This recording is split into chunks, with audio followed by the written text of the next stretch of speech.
It's a new season of The Liz Wheeler Show. What this show won't be: boring, old, ineffectual commentary. Go tune into Fox if you want the generic political yammering that got us into this mess. Small assumptions allow big lies. So The Liz Wheeler Show will challenge everything. On this show, it's be based or our country dies. What does it mean to be based? Stay tuned. Hey everyone. Welcome to The Liz Wheeler Show. Today we are live right here on X. As promised yesterday, I broke the internet apparently with a meme that I posted, not yesterday, but the night before. I'd posted it right before I went to bed. You know how you rage tweet, right, as you're about to go to sleep. The next morning I woke up and it had been viewed by about 10 million people. I think that number, 10 million, had doubled by right now. And 26,000 of you have now responded. It's like the most epic ratio in the history of ratios. And I want to talk about this because I posted the meme because I thought it was humorous. I thought it was funny. It pretty obviously is a meme. It's not a real study. I thought that was pretty clear. But the response from a lot of you has been really visceral, which, again, I find to be a little funny because it is a meme. But I want to talk about this because there's some interesting things that should be said about both the reactions, but also about video games. The meme, of course, if you haven't seen it, which if you're on X, you have, because it's been seen by just about every person who has an X account. The meme is a fake poll of the most unattractive hobbies for men, supposedly according to women. And among these are taxidermy, bird watching, collecting figurines, and at the very top of the list is video games. Oh, there it is. It's right there on the screen. And I tweeted this meme out, and I tweeted it and said, this is 100% true. Men playing video games is peak unattractive, like not even red flag, like deal breaker zone. It's weird that so many dudes don't get this. And I know it's impossible to tell from behind an X account, but I posted this with a smile on my face because I legitimately thought it was a funny meme. Many of you did not think it was a funny meme, and that's what we're going to talk about today. We are going to wait until just another minute or so because a lot of people are going to be joining this based on the numbers of people that are joining right now, but also the number of replies that I've gotten over the last 24 hours. So welcome, guys. It's good to sit here face to face with you. This is going to be a really fun show. We have some really substantive things to talk about and also some funny things to talk about because aren't you guys supposed to be like the meme kings? Almost every funny meme that I see comes from you guys, and yet you guys were triggered by this meme that I posted. So we're going to talk about what exactly that means because I think some self-deprecating humor, even if you love video games, and even if I think, and all women think, most women think that they are not attractive for grown men to play, some self-deprecating humor is involved here. So we're going to wait just a minute or two. Hey guys, I see more of you joining. Good to see you. Good to see you. Today's episode is sponsored by First Cup Coffee. Go to firstcup.com, use my promo code Liz, and you can get 10% off your order. That's firstcup.com. Use my promo code Liz to get 10% off your order. Guys, they're a company that's so based and so brave that they are unafraid to advertise on this show. Therefore, show them your support. Firstcup.com, promo code Liz. As you know, we are based on this show. And what does it mean to be based? Well, it means basing your worldview in reality. And to that end, we start every show with a prayer. You can drop prayer hands in the comment section if you know. If you get it, if you agree. St. Michael the Archangel, defend us in battle. Be our protection against the wickedness and snares of the devil. May God rebuke him, we humbly pray. And do thou, O Prince of the heavenly host, by the power of God, cast into hell Satan and all the other evil spirits who prowl through the world seeking the ruin of souls. Amen. Guys, we are part of spiritual warfare. This is like what it means to be a based conservative in this day and age. It means that you understand that we are not just talking about the economy, stupid. It means that we are in the midst of a battle of spiritual warfare. And there's a huge awakening that's happening amongst all of us in this country recognizing this. And that is why we begin the show with a prayer, even though, as always, we have some haters. But you may hate us, but we love you. Guys, I do also want to remind you, I was thinking about this over the past 24 hours as I'm doom scrolling through your replies, watching the anger, watching some of the vitriol that is aimed at me, watching the calls for cancellation and even censorship against me.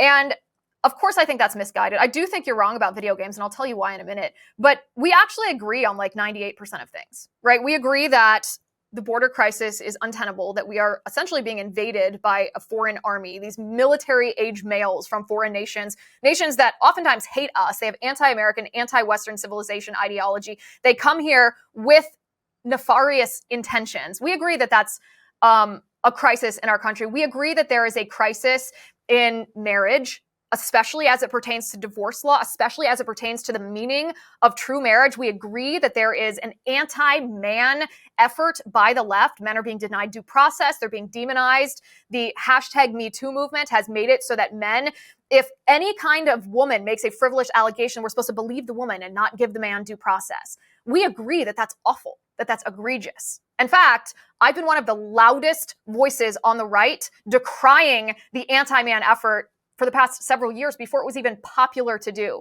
We agree that it's vitally important for us to be able to speak freely, to keep and bear arms, to practice our religion the way that we see fit. We agree that critical race theory and trans ideology is bad. We agree on most everything. So I would encourage you, go ahead, disagree with me if you want. Again, I think you're wrong, and I'm going to tell you why, and I think I'm right. But let's remember who the opposition actually is.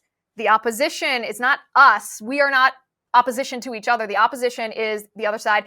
I think, too, I want to make this point in just a second, because I think I might be spoiled about these kind of conversations, that I am so fortunate to have very open conversations with my husband all the time that I was a little surprised by some of y'all's reactions. Not all of your reactions. I mean, my friend Brandon Morse very vehemently disagrees with me on this subject. He's a good man, a good father, a good husband. He's played video games all his life. I've known him for a million years. He disagreed with me on substance. So did Dana Lash. A lot of you did on substance, and that's fine. I like nothing better than a substantive debate. But I think some of you forgot that to have a substantive debate does not include visceral ad hominems, or you're stooping essentially to the level of these leftists who fact check the Babylon Bee. This kind of sensitive reaction. I was a little surprised at some of y'all, if you want to be honest, that you were so sensitive about a meme.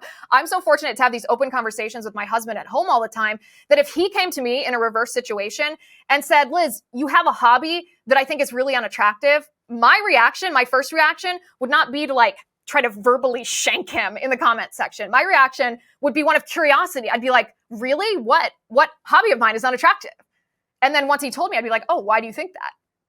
I'd be curious. And then I would analyze whether his opinion, whether I agreed with his opinion, whether his arguments carried water. And if so, maybe I'd change my ways. And if not, probably wouldn't change my ways.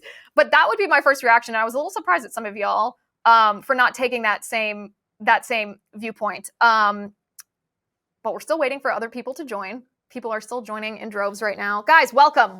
It's good to see you all.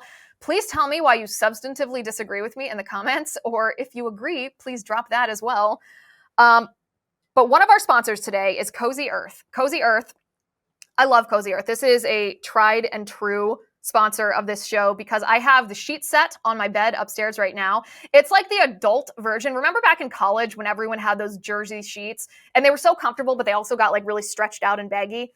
Well, as adults, we shouldn't use jersey sheets anymore. We should use these bamboo sheets from Cozy Earth because they have the same like hug comfort as jersey sheets, but they're the adult version. They're like a hybrid between jersey and silk. They're temperature regulating, which is wonderful. If you have someone else sleeping in bed with you, then regardless of whether you're hot or they're cold, it regulates to you. You don't get sweaty. There's also a 10-year warranty on these sheets, which means that they believe in what they're selling. They believe in their own product. If you go to cozyearth.com/Liz and use my promo code Liz, you can get 40% off. It's a huge discount just for you guys. Go to cozyearth.com/Liz, use my promo code Liz for 40% off. They also have a 100-night sleep trial, so you can like sleep on it 100 times. And if you don't love it, you can send it back. Go to cozyearth.com/Liz, use my promo code Liz. Also, before we get into the video game topic, I do want to point you to a headline that the mainstream media really doesn't want you to see today. Right here, drug shortages jeopardize patient access to quality hospital care. What exactly does that mean, guys? We're facing a medication shortage in our country. In our hospitals all across the United States, there are medications that they don't have that you or I or our family members might need. And these are not just specialty drugs I'm talking about. If you read this report, 300 basic drugs are in short supply in hospitals. And the real world implication of this, according to doctors who are on the ground, is that patients are actually losing their lives because they don't have the access to the medication that they need. That's why I have the medical emergency kit from the wellness company.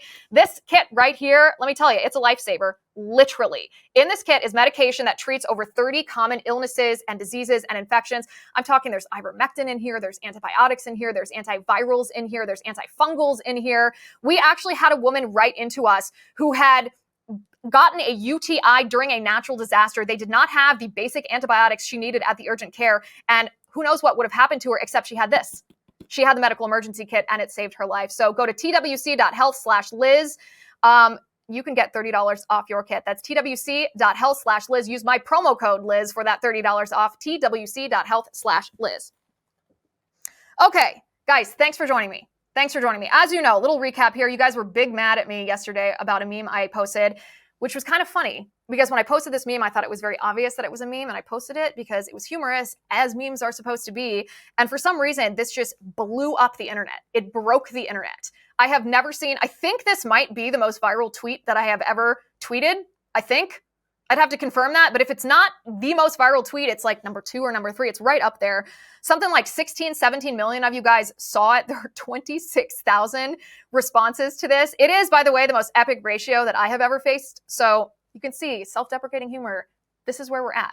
Guys that play video games, don't be offended by this. Laugh at yourselves a little bit. But you guys got mad at me because for all kinds of different reasons. I mean, you can scroll through the responses here. There are some guys that say, oh, we'd rather spend time with video games than with a modern woman like you. There are other guys that say, you just want all the attention all the time. You never want men to have fun. All kinds of visceral reactions here. There are some substantive ones. Guys that say, I really like this. This is a good community. And I wanted to explain a couple of things. First of all, the reason that this meme is funny and the reason that it hit home is partially because it's true. And I know that's the part that insulted you, but understand that this was never intended as a personal insult. A personal insult. Video games, even if you like them, shouldn't be your identity.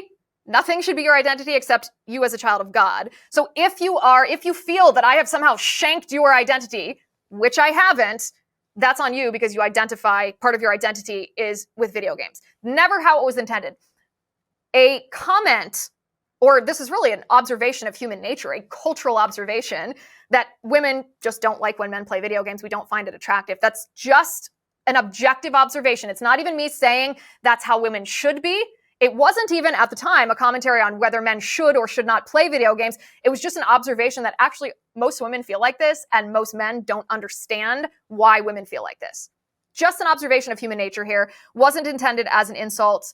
Although, like I said, kind of some of you are substantiating my point by being so insulted by this. It's funny because it's somewhat true, and some of the other hobbies listed on that meme are just hysterical. Taxidermy. The fact that if women, and again, this is, by the way, just to clarify, this is fake, right? This is a parody. This is a meme. This is not real. But the idea that women prefer men who do taxidermy to men that play video games, like, don't you think that's funny? Don't you think that's funny? If you don't, you should.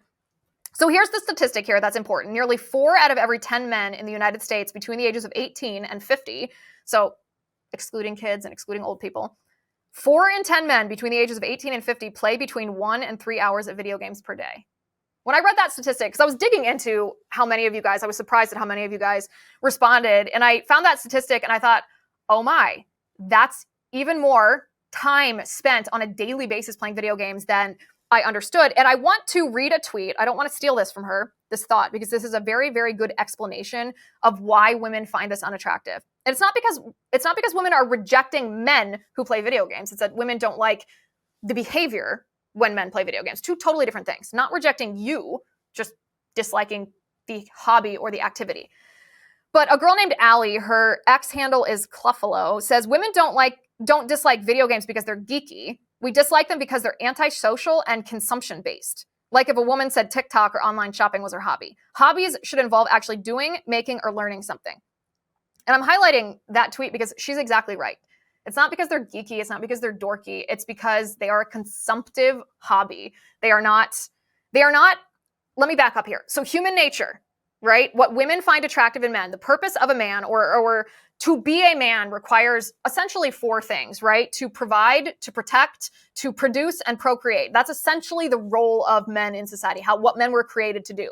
So any activity or hobby that either demonstrates to women that men are proficient in providing, protecting, producing, or procreating, or increases your skill at providing, protecting, producing, or procreating, women are going to find attractive.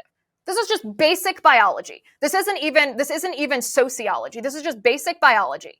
And you can argue that biology is tied to the spiritual aspect of what it means to be a man and a woman. You know I would make that argument because that's what I believe. But you don't even have to believe the religious aspect of it to understand that that's biology. So if a man's hobby demonstrates to women that he's proficient at those things, or that he's equipping himself to be proficient at those things, women are going to find that attractive. And any hobby that shows that men are not skilled at those things, or that doesn't improve his skill at those things, women aren't going to find attractive. In a sense, it's actually as simple as that. That's why some other hobbies like hunting or fishing or putting a car together or woodworking or shooting at the shooting range or any number of, I'm trying to even think, or reading books, studying history, any number of these other hobbies which are typically male hobbies, women find very attractive. Women have zero problem, generally. I mean, I'm not talking about the crazies here, but rational, stable women actually like when their husbands have hobbies that demonstrate his essential manliness to them. So it's not about time here. Then, of course, we come to my most controversial, or I guess you guys told me that this was my most controversial viewpoint on video games. Video games themselves, I would argue, are a net negative on society. And when I say I would argue, this is not merely my opinion. It's not like me looking at one of you playing a video game and thinking, ew. This is just analyzing the statistical evidence about the side effects or the impacts of video games on men who play them. So let me talk about a couple of these things. And before we get any further, let me clarify. As everything on the internet lacks nuance, this also lacked nuance, but the actual, this tweet and the responses, lacked nuance, but there's of course incredible nuance to this conversation. We're not talking about Tetris and Pac-Man and arcade games and Mario Kart once a month. We're not talking about those types of things. My tweet was referring to first-person shooter games, essentially, those types of very violent video games. So first-person shooter games specifically are known to be correlated to an increase in aggressive behavior and even violence. And I know some of you, before you comment, or go ahead and comment if you want, and I'll just respond to it preemptively, are going to say this has never been established that violent video games increase violence in the men who play them. That's not true. There was a 2018 meta-analysis by Dartmouth College social psychologist Jay Hull that pulled from 24 different studies that did not have some of the issues that previous studies have had, which disqualified their results. And he found a correlation between an increase in aggression and violence among the especially younger men who play these video games. And if, by the way, a young man has any kind of pre-existing mental health issue and plays video games, well, then that impact is exacerbated according to additional studies.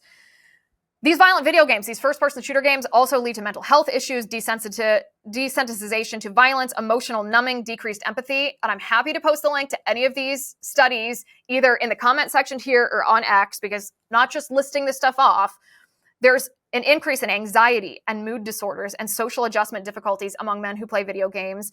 It's been known that first-person shooter games can lead men to be more likely to be pathological liars, to engage in manipulative behavior, to increase a lack of impulse control, irresponsibility, and increase immediate reward seeking. It also leads to nightmares, sleep problems, poor school performance, and lower grades. Now, you might be sitting there thinking, well, video games haven't had that impact on me personally, and that could be true. There's always statistical anomalies. Not every person has a side effect to everything. Just like every person out there didn't die who got the COVID shot, but there are bad side effects of the COVID shot that are still a pattern large enough that should be problematic. But we're talking about all of society here. We're talking about the net societal impact of video games, and these are net negatives. I don't think any of you who are listening in good faith would argue that any activity that has a statistical increase in any of these things, whether it's mental health, whether it's aggression, whether it's sleep disruptions, whether it's poor performance in school, that's not good. That's not good. And we as conservatives should recognize that.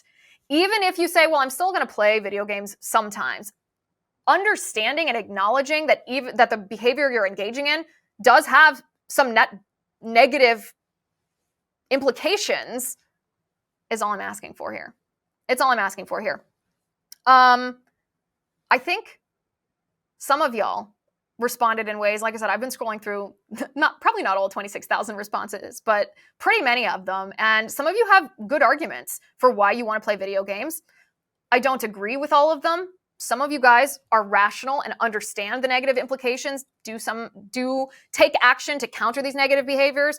But some of y'all just engaging in this vitriol and these ad hominems, these personal attacks against me, listen, that doesn't bother me. I've been in this business for like 1,000 years. I don't consider us to be on opposite sides of the aisle. I don't consider you to be my enemy just because we're having this conversation where we disagree on video games. Like, we're on the same side here. I'm just not that sensitive to that. I think some of y'all have had your brains broken by Andrew Tate and Pearl Davis. And again, I don't mean this to be insulting. I'm just saying everything is not a war between the sexes. Andrew Tate and Pearl Davis have told you guys over and over again, they've taken your very real grievances that we are living in a culture where there is an attack on masculinity. That is bad. It is wrong. It is downright evil. And many of you have truly been victimized by that culture. And again, nobody has stood next to you and decried that louder or stronger than I have. You are told that you are victims of this culture by Andrew Tate, who then prescribes poison as the antidote. He prescribes, pornography and materialism and all kinds of destructive, self-destructive behaviors for you. At the same time, you have people like Pearl Davis, who again are taking very real grievances that many of you have experienced with divorce court, for example, or women taking advantage of you, sadly. But her antidote is to tell you that all women are bad, to tell you that women are somehow morally inferior to men as a sex, which is, of course, bonkers and very destructive. So what has happened is when you listen to that all the time, when you consume that kind of content simply because they are appealing to you emotionally based off of a real grievance of yours, your reaction is going to be emotional. And that's exactly what a lot of your reactions were. In fact, some of your reactions acting like, oh, I'm a feminist, I'm a modern woman, I'm terrible, I'm fake, I'm this, that, and the next. Who cares? None of it's true. You sound like the emotional women that you claim that you've been taken advantage or that have taken advantage of you. So not cute. Not cute. And I'm not saying this to insult you. I don't hate you. I actually genuinely want what's best for you. And I think these conversations can and should lead to that if we but let them. All right, I'm going to look at some of your comments here. Oh, guys, you are... Okay, someone goes, I like you as a person and your views, but stay away from my video games. Listen, man. Listen. I just gave you my argument why they're a net negative for society. Someone says video games are a way of life. That's true, and that's actually one of the biggest problems with them. If it was something that you did like once in a while, okay, whatever. Everybody engages in behavior that probably has a net negative once in a while. But if it's a way of life, like, is that what you want your way of life to be? In fantasy, not reality, and violence, portraying women in a sexually objective sense? Is that what you really want? Drugs and alcohol and violence glorified in video games? That's not a good thing. That's not a good thing. Someone goes, I play based video games only. And which ones would those be? I would argue that maybe Pac-Man. Is Pac-Man based? Is Tetris based? I do like those. Someone goes, I don't care if playing video games is unattractive to women. I'll keep playing. It's never been a visual issue with any of my girlfriends. Okay, this is what I would challenge you. Ask your girlfriend if she thinks that playing video games is unattractive. And again, don't ask this if you're going to be personally insulted. She's not rejecting you if there's a habit or even a hobby that she finds unattractive. We all have habits or hobbies that our partners find unattractive. And usually we try to improve on those, but sometimes it can just be an interesting conversation if you don't make it into a fight. Someone goes, bird watching is based. I'd be really this close to actually agreeing with you on that. When I read that list and it had taxidermy and bird watching, it brought to mind Ron Swanson from Park and Recs. And I was like, actually, bird watching, it's kind of dorky, but like dorky's cool, right? I almost agree with you on that. Someone goes, bird watching is godly. Maybe. What, because God made the birds? That's really funny. Someone goes, video games lead to testosterone loss. I did not see a study about that, but if that's true, send it to me because I'm interested in seeing that. Someone goes, block Liz Wheeler. Listen, sweatpants money, that's your username. Block me if you want to. It would be stupid of you to block me because A, this is fun.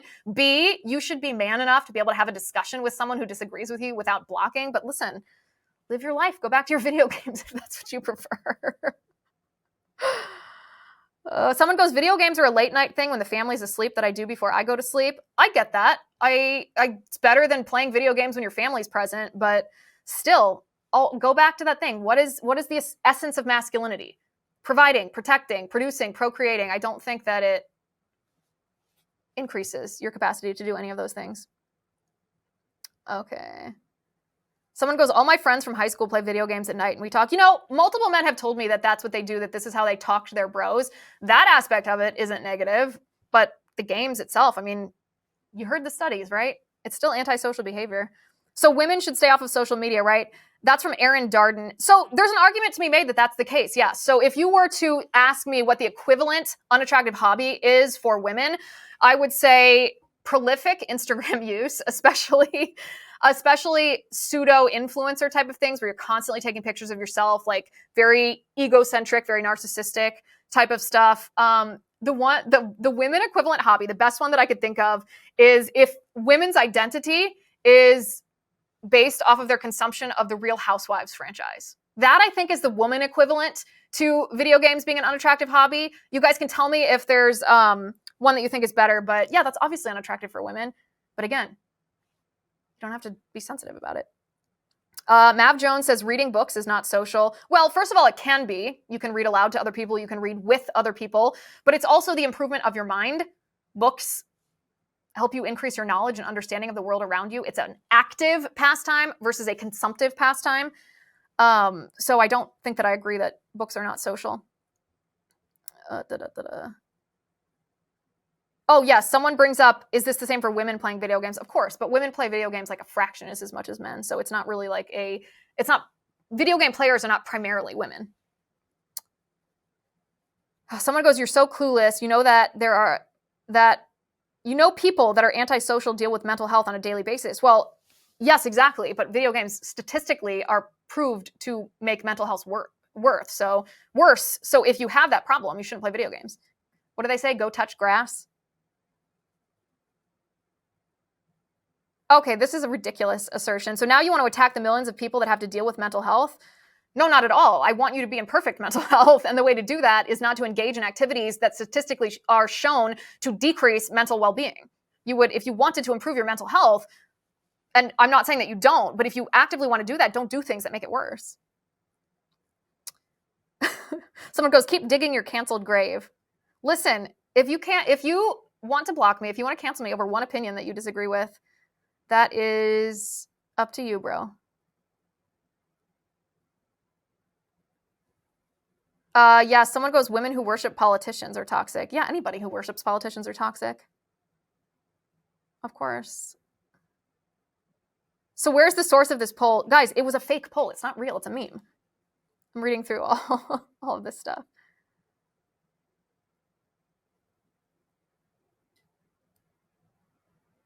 Someone goes, it is for fun. Okay, good argument. All right, guys, I really appreciate all of these comments. Keep them coming. We are going to talk about something that we all agree on here. We all agree on. There's a new study out about autism. A new study about autism. And when I say new, it wasn't actually conducted in the last month or 2 or 3 or 4 or 5 or 6 months. This is a study that's just being reported on. It was actually done several years ago.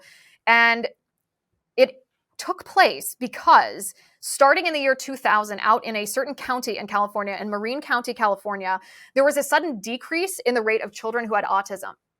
Now, the reason that this is significant is because nowhere in the United States have we ever had a county who year over year saw a decrease in autism. Since the onset of the autism epidemic in the early 90s, no place has ever seen a decrease, if you put it on a graph, has ever seen a decrease in the rate of autism. None. Until this one little county in California in the year 2000.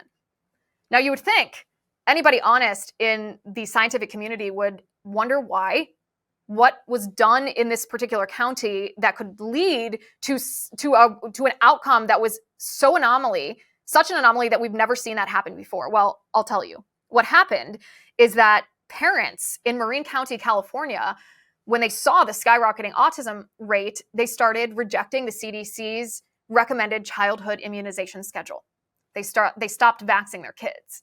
And the result of this, The fact that these parents did this collectively in a relatively small area, enough that they had a significant impact on the overall rate of autism, the overall rate of the consumption of these childhood vaccines, the result was that the autism rate decreased. And you might be saying, well, yeah, we already knew this. Yeah, we did know this. But what Big Pharma and the government agencies that collude with Big Pharma, like the CDC and the FDA, what they do is they refuse to run double-blind studies. There are zero studies that take a group of vaccinated children and compare their health outcomes to a group of unvaccinated children. And Big Pharma and the US government use the excuse, oh, it would be unethical not to vaccinate a group of children in order to get that comparison to the group of vaccinated children. So they do that in order to avoid the stark differences in the health outcomes of children who've been vaccinated versus children who've been unvaccinated. And yet parents took this upon themselves in so great a number in this county in California that we could see the outcome for ourselves. Now, this happened multiple years ago. And yet it's just now coming to light because the mainstream media is so in the pocket of Big Pharma because they're paid off by Big Pharma. Every time you turn on even Fox, CNN, MSNBC, whatever, there's all these drug companies running commercial after commercial after commercial because the drug companies know that that's insurance against the cable companies or the cable channels ever reporting negatively on their products. Because if they do report negatively, they're going to lose their income in the form of those advertising or those advertisements. So the mainstream media is in the pocket of Big Pharma, and the federal government is just populated right now, especially the FDA and the CDC, with people who are going to get jobs at Big Pharma as soon as they do their stint in the regulatory agencies that allow these dangerous products to go to market. And one little county in California, parents in one little county took it upon themselves to disprove this conspiracy against children. And look what the outcome is. Look at what the outcome is. Okay, speaking of childhood vaccines, let's talk about RFK for a second. So RFK Jr. has announced through his running mate is Nicole Shanahan. She went on, I forget what show actually, yesterday and said that RFK is now facing a decision whether to stay in the race for president, even though he has, just a couple percentage points. He's obviously not going to win. Even if you don't like the two-party system, we have a two-party system. And she said he faces a decision whether to stay in the race and potentially be a spoiler for Donald Trump because they don't really know if RFK is going to draw voters away from Trump or draw voters away from Kamala Harris. So he could potentially, by staying in that race, ensure a Kamala Harris presidency, or he can drop out, according to Nicole Shanahan. And if he does, he would consider endorsing President Donald Trump, hopefully ensuring that the people who support RFK then become Trump voters and vote against Kamala Harris. This is what she had to say. I want to show you this video because you can see, I have a comment about her opinion on this matter versus RFK. So watch her first. There's two options that we're looking at. And one is staying in, forming that new party, but we run the risk of a Kamala Harris and Waltz presidency because we draw votes from Trump, or we draw somehow more votes from Trump. Or we walk away right now and join forces with Donald Trump and we walk away from that and we explain to our base why we're making this decision. Not easy. Clearly. Yeah, not an easy decision. It sounds to me like she is struggling with this decision more than RFK would be. I think the fit between an RFK endorsement of Donald Trump, like RFK and Trump together, are actually a very good fit because both RFK and Trump are against the deep state. RFK, for goodness sake, his family has been literally targeted and murdered by the deep state. His father and his uncle have both been assassinated, most likely, we know, by the federal government or people directed by the federal government. Donald Trump has also been targeted by the deep state. They've convicted him of multiple crimes. They want to send him to prison. They want to utterly destroy him and his family. They're a natural fit. Both Trump and RFK understand that Big Pharma and the corruption in our government has created an absolute crisis in our country. And neither of them, by the way, were just recently red-pilled on this. A lot of people were red-pilled during COVID about how despicably corrupt Big Pharma and our government are. And that's great. Welcome aboard to being red-pilled about Big Pharma and our government. But Donald Trump has held the same views as RFK for a long time. You can actually go back in his Twitter account and look at Donald Trump's tweets on autism, look at his tweets on vaccines years before he was in politics. He's in alignment with RFK Jr. And then, of course, we had that leaked phone call that when Trump called RFK at the RNC, you remember this, right?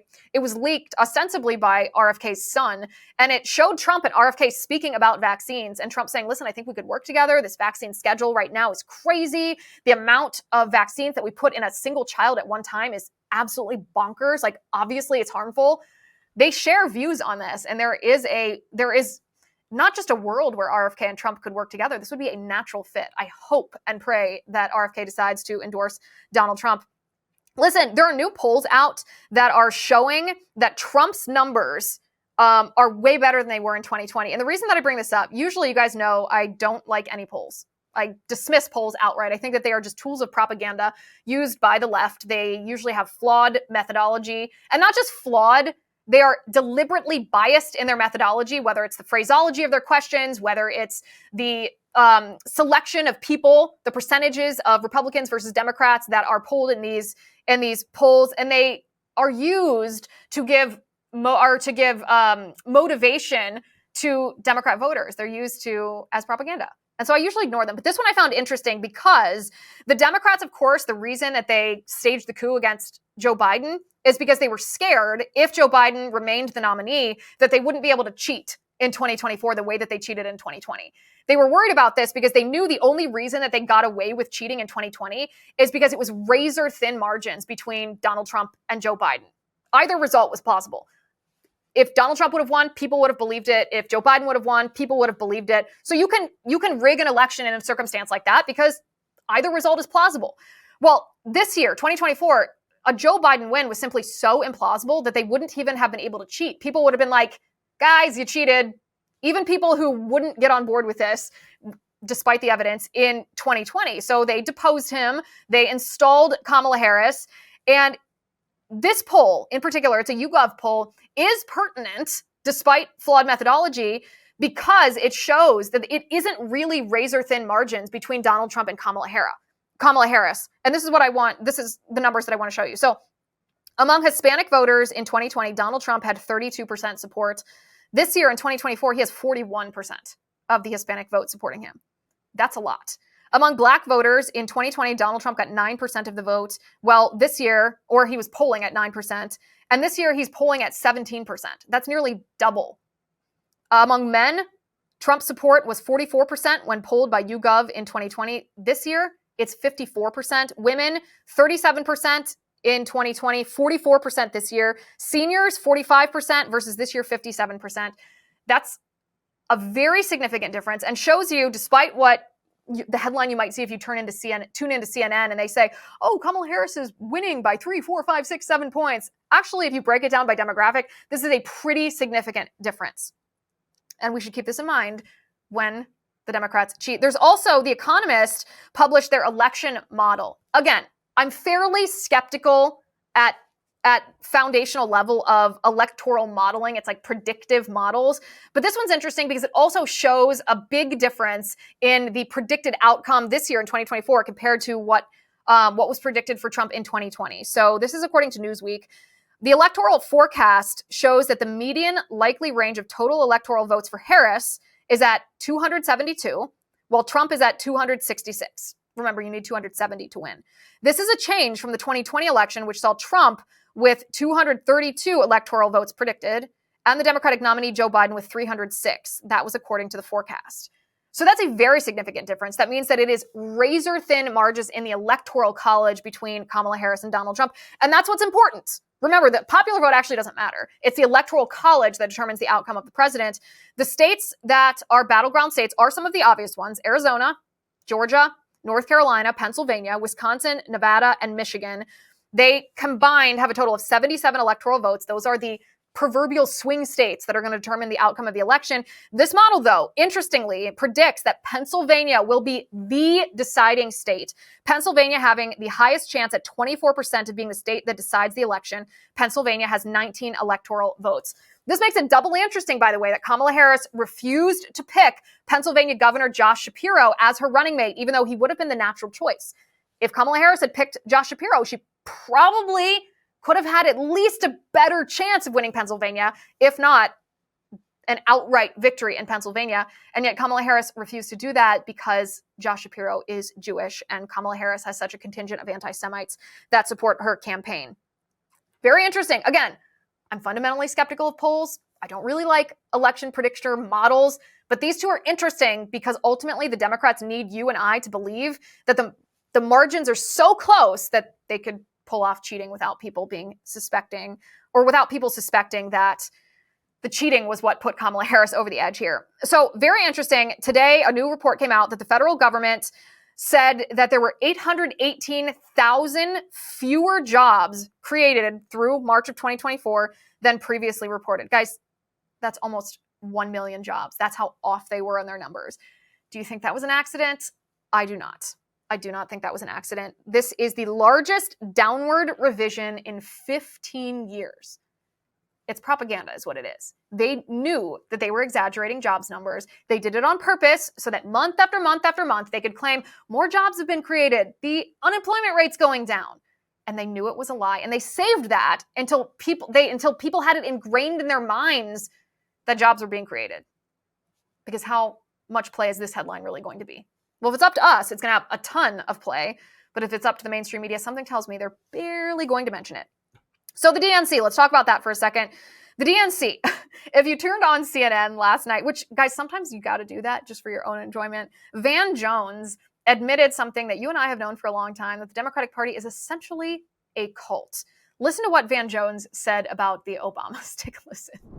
This was a masterful act of leadership. It was a sacred task. They took it on well. It was like an oasis. I didn't realize I had been in a spiritual desert until they created that oasis on that stage, and they did a beautiful job tonight. I can tell you, Van Jones, you are in a spiritual desert if you're voting for the Democrat Party, and you still are in a spiritual desert if you are supporting the Obamas. You guys remember that Time magazine cover that had Obama with like the halo on his head, trying to make him look like the Messiah back? I don't even know if it was 2008, probably. Before he was elected. That's what Van Jones was probably the one that told Time magazine to do that, right? Because he was part of the Obama campaign and then the Obama administration.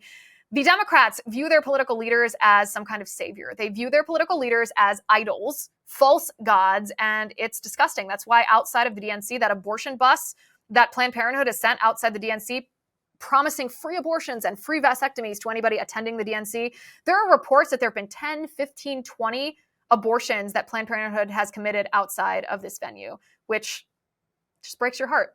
Just awful, awful. And they're proud of this.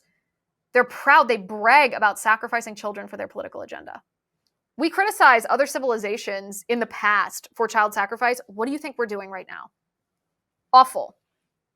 All right, a new poll analyzed who exactly are the perpetrators when violence is committed in the name of anti-Semitism. So when a hate crime has been committed against a Jew, who exactly is to blame for this? Well, this might be surprising to some people, and by some people I mean people on the left or the mainstream media, but this, according to Just the News, the weekly Global Anti-Semitism report published by the Combat Anti-Semitism Movement analyzed 113 incidents that targeted Jewish victims worldwide and found that 57.5% of the perpetrators were identified as far leftists. 22.1% of them were Islamists, 11.5% were unknown, and 8.9% were done by far right extremists. Well, would you look at that? First of all, it's awful no matter who commits this kind of violence. It's wrong, it's immoral, it's evil. But isn't it funny that the left says that the right is anti-Semitic when these actual acts of violence committed in the name of anti-Semitism are the vast, vast majority of the time committed by far leftists? All right, a new congressional report says that Joe Biden committed impeachable offenses while he was in office, both as vice president and president. And to this, I say, yeah, no kidding. It's about time. This is like the epitome of Congress, is it not? To release this comprehensive report, it's really like a blistering indictment against Joe Biden after he's already been deposed. He's on his way out of office. Like, what difference does this make at this point? This is what the report says. First and foremost, overwhelming evidence demonstrates that President Biden participated in a conspiracy to monetize his office of public trust to enrich his family. Among other aspects of this conspiracy, the Biden family and their business associates received tens of millions of dollars from foreign interests by leading those interests to believe that such payments would provide them access to and influence with President Biden. I'm pretty sure if you rewind not 1, not 2, not 3, not 4, probably 5 years ago, pull up episodes of this show from 5 years ago, we could have told you that exact same thing. And you know what?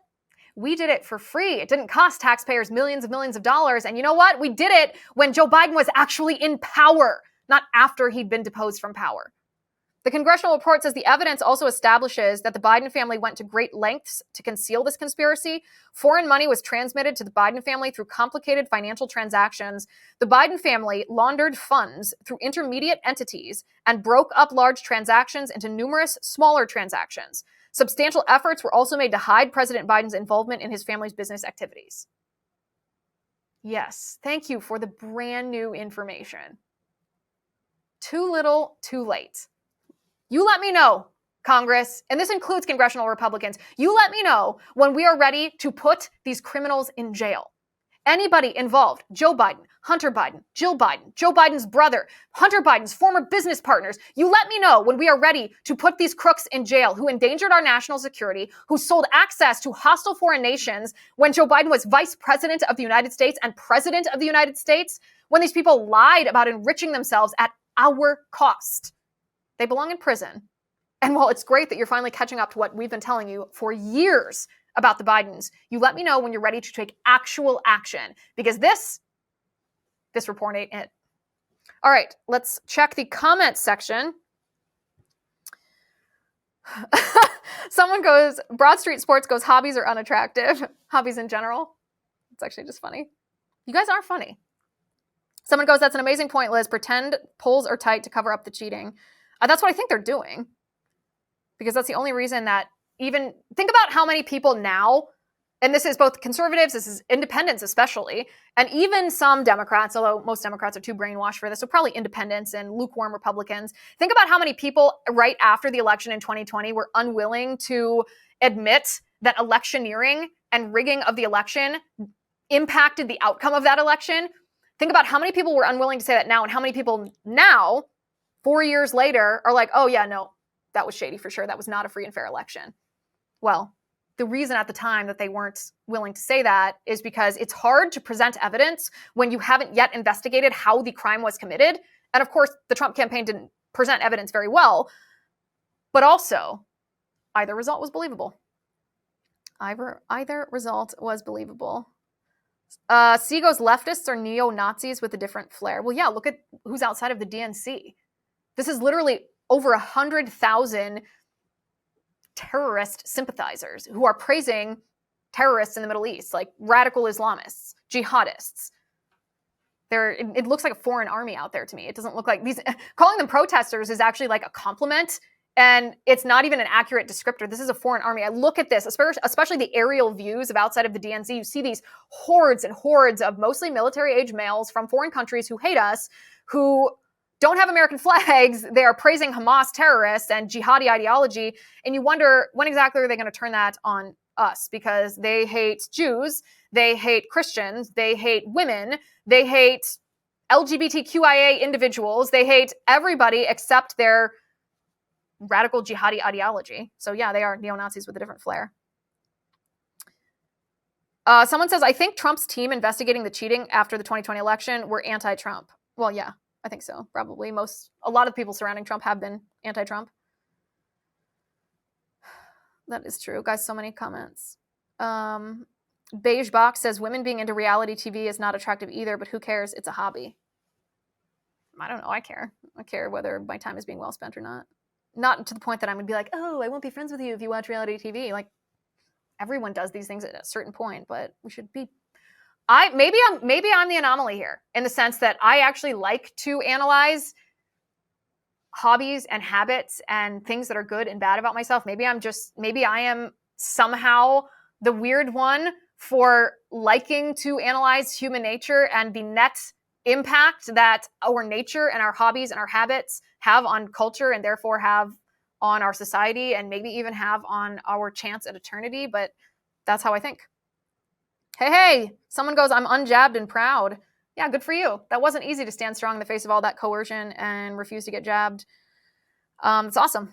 That's what we should add to the counter meme here. Is that's probably one of the most attractive qualities in a man these days, right? Resisting government coercion to get the vax. All right, a couple more comments here. Oh, this is not true. I've seen this like 100,000 times in your guys' responses. So I'm going to respond to this because you guys keep saying this. This is from, well, you don't have your name on there. You just have an initial C. C says, anything that takes attention away from a woman is unliked by women. That is not necessarily video games. I don't think that I agree with that. Didn't I address this before? If you think about hobbies, like think about woodworking, or think about going to the gym, think about reading, think about building stuff, think about shooting guns. Those all take time away. Like my husband does all of the things that I just mentioned. I don't go out and work on his car with him. I don't go to the gym with him unless we're doing a home workout in our home gym. I don't go shooting every time that he goes shooting. I don't care if he spends time away from me. So I don't think that's true. I mean, maybe there's some women that feel like that. That's certainly not true for me. Okay, guys. Oh, see, Nick goes, you are the weird one. Listen, sticks and stones, man. You can hate me. I still love you guys. Did you not think that this was fun to sit here and have this conversation? Did you guys not enjoy this? I did. What are the chances Trump is sentenced to prison in a few weeks? This is from Jake. I don't think it'll be in a few weeks. I think that they will not try to send Trump to prison until they are ready for violence in the streets. And what I mean by this is it's no coincidence that the sentencing for President Trump keeps getting delayed. And it's not just because it's a completely illegitimate process that President Trump has been subjected to. It's because the Democrats know, as well as you or I do, that if President Trump is unjustly sent to prison, which if he's sent to prison, it will be unjust. If he's sent to prison, there's going to be some crazy person somewhere who, because there are legitimate grievances about the injustice that has been meted out to President Trump, and President Trump is but standing between this injustice, between you and I and this injustice, that there's going to be somebody who is so angry about this, who doesn't have a good grasp on appropriate and lawful behavior, that they're going to commit some act of violence. And I don't endorse this. I reject this. But it's very likely that that would happen if you are simply predicting human nature. Just like it was very easy to predict that a leftist would try to assassinate President Donald Trump after 8 years of the left saying that Donald Trump is literally Hitler, he's authoritarian, he's tyrannical, he's ruining our democracy, he's about to commit a genocide. Like, how do you think crazy people are going to react to that? They're going to react exactly like that would-be assassin is going to react. Well, the Democrats know that if they put Trump in prison, it's so unjust and so outrageous that there's going to be somebody who doesn't properly order their outrage. That person is going to commit an act of violence, and then the left is going to be able to conflate that act of violence with every Trump supporter, every person who is outraged that President Trump is being targeted with this injustice, and they're going to use that as this black swan event to clamp down on all of our freedoms. That is going to be when violence breaks out in our streets, and it's not because conservatives want it, it's because the left wants it, and they just know how to actually make it happen. Harry goes, okay, I won't play as much video games, just watch more anime. Are we going to have to do a live about anime as well, guys? Don't even make me. Don't even make me. I think that's a good note. No, I have to end it on this one. So he goes, someone asked me why I didn't get the jab, and my answer, literally, I was playing video games. That was more important. I think we have to end it on that note. Guys, make sure to subscribe. If you're not already following here on X, go ahead and hit that follow button. But go over to YouTube as well. Go to youtube.com/Liz Wheeler. Hit that subscribe button. Also, ring that bell so that I can notify you every time we have another episode for you. Also, go to Apple Podcasts, search The Liz Wheeler Show, and hit that subscribe button and leave me a review. I mean, you can, as long as you leave me a 5-star review over there, you can tell me how awesome video games are, but make sure it's a 5-star review or I won't read it. All right, guys, thanks for watching. Thanks for listening. I'm Liz Wheeler. This is The Liz Wheeler Show.